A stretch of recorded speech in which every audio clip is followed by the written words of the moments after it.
네, 주얼리 상담소입니다. 제가 순금을 사러 갔는데요. 현금가랑 부가세가라고 하면서 시세가 다르다고 하시는데 금액 차이가 10%가 넘게 나요. 부가세면 원래 10% 나야 되는 거 아닌가요? 아, 그건 말이죠, 고객님. 한국은 순금 시세가 두 개예요. 시세가 두 개라고요? 안녕하세요, 상담소장입니다. 매장에 가셔서 순금 시세를 물어보시면 현금과 카드가 각각 이야기를 합니다. 물론 아닌 매장도 있어요. 이거는 매장 판매 방식에 따라서 차이가 나지만 대부분 두 개를 들으셨을 거예요. 순금을 구입하러 가시면 여러분들은 매장에 이렇게 물어보시죠.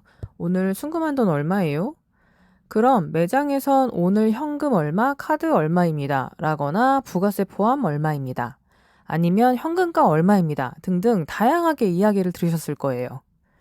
부가세 시세와 현금 시세, 이 두 개가 존재하는데 현금 시세는 업계에선 음성 시세라고도 하고요. 뒷시세라고도 해요.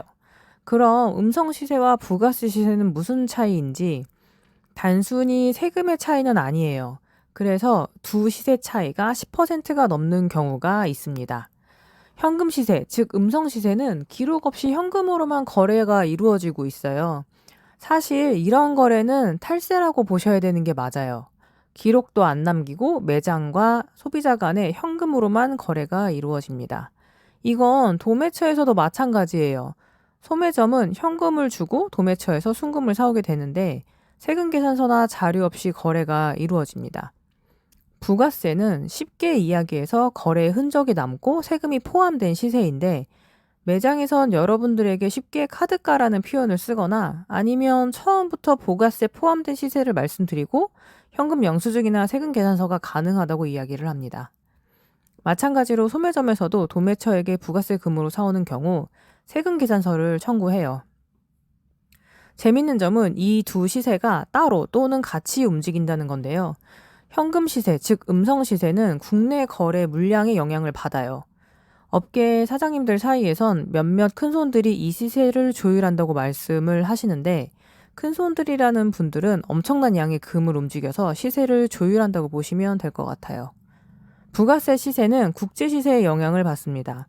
유튜버 분들 중에 왜 차트로 시세를 분석하시는 분들이 계신데 그런 게 국제 시세 차트로 많이 분석을 하시거든요. 실제 거래와는 조금 차이는 있지만 부가세금은 시세가 오르고 내리는 기준이 국제 시세 기준이라고 보시면 될 것 같습니다. 매장에서 현금을 달라고 하는 이유가 여기 있어요. 세금이 없으니 가격이 당연히 싸겠죠? 그리고 대부분 국제 시세가 국내 시세, 즉 음성 시세보다 조금 비싼 편이에요. 흔히 뉴스에서 금값 최고가 얼마라고 나오는 게 부가세 시세 기준이라고 보시면 되고요. 여러분들은 어떤 식으로 어떤 곳에서 구입을 하셨나요? 동네 금은방에서 구입을 하셨나요? 아니면 뭐 주식회사 땡땡 근거래소 이런 곳에서 구입을 하셨나요? 주식회사 무슨 근거래소 이런 곳은 대부분 부가세금만 거래를 합니다. 회사채로 운영이 되기 때문에 현금 장사를 안 하고요. 그래서 금액이 조금 높아요. 당연히 비싸겠죠. 이게 세금이 포함된 거니까. 하지만 이건 정상 시세라고 보시면 되고요.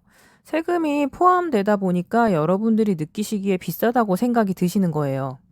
다른 곳과 비교했는데 비싸니까 거기서는 안 사시고 현금가로 싸게 파는 데서 구입을 하시는 분들이 분명히 계실 거예요.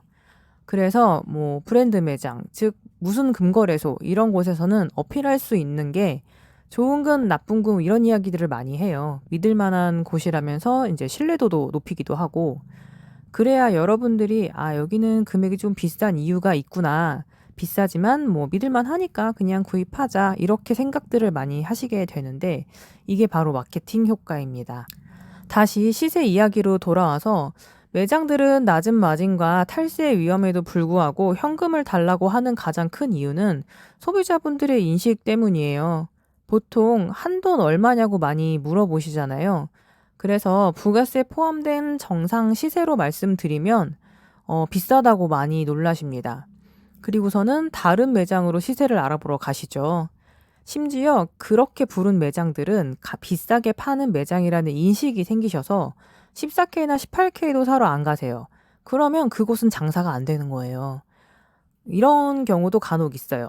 원가로 금값을 싸게 말씀드리고 싸다라는 인식을 소비자분들에게 준 다음에 뭐 다른 14K나 18K도 사러 오시게 하는 경우가 많아요. 이거는 종로도 같은 방식으로 하고 있습니다. 두 번째는 금은 현물이고 거래가 순환하는 구조이면서 재가공에 재가공을 거듭하면서 새 상품으로 계속 형태가 바뀌어 유통이 이루어집니다. 그러면서 매장에선 부가세와 소득세가 발생되니 종합소득세와 부가세를 계속 내야 되는 거예요. 쉽게 얘기해서 여러분이 가지고 있는 금으로 재가공을 했는데 금을 구입할 때도 부가세를 포함해서 결제를 하시고 재가공이 된 제품에도 다시 부가세를 또 내야 하는 형태인 거예요. 내가 가지고 있는 금으로 내가 다시 만들었는데 세금을 계속 내야 한다니 무슨 소린가 싶으시죠? 이거는 매장을 운영하는 사장님들도 마찬가지예요. 결론은 부가세 시세와 현금 시세가 각각 다르게 적용되다 보니 단순히 10% 차이가 아니라 더 나는 경우가 많고요. 이런 경우는 국내 시세가 조금 낮게 측정돼 있다고 보시면 되시고 흔한 경우는 아니지만 간혹 두 시세 차이가 별로 안 날 때도 있었어요. 이런 경우는 국내 시세가 조금 높고 국제 시세가 낮은 경우예요. 예전부터 이루어진 거래 방식이다 보니 쉽게 바뀌진 않겠지만 그래서 그렇구나라고 아시면 도움이 되실 것 같아요. 긴 영상 봐주셔서 감사하고요. 영상이 좋으셨다면 구독, 좋아요 부탁드립니다. 상담 완료되었습니다. 감사합니다.